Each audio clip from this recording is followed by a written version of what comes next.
I love to. Submerging my bristle in the monomer.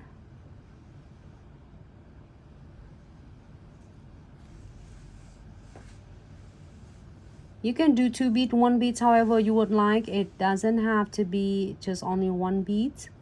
Especially with the longer nails, you might need 1 or 2 beads.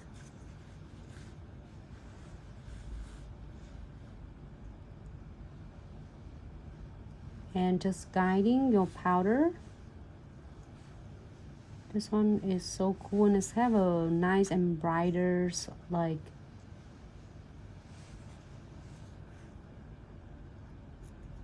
glitter.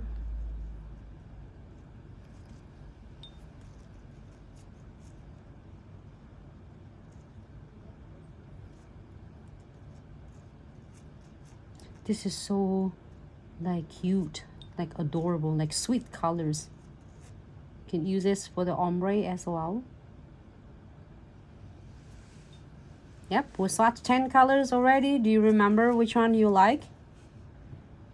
You can always come back to it. And I'm gonna top coat it and shake really quick and then top coat it, and then we can see which one is our favorites. It's hard to choose which one. Crystal clear.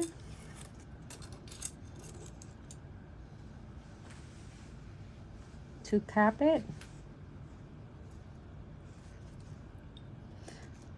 You can see that I always tilt the nails down when you're laying any of the beads, because let the gravity do all pretty much the work for you. Only you need to do is just using your belly of your bristle and guide your powders toward to the center of the nails. So then if you give it a try like this and you see how it turned out, because if you're doing this, it's pretty much nice out of 10. Your shape of the nail is going to be really nice and precise without looks bulky.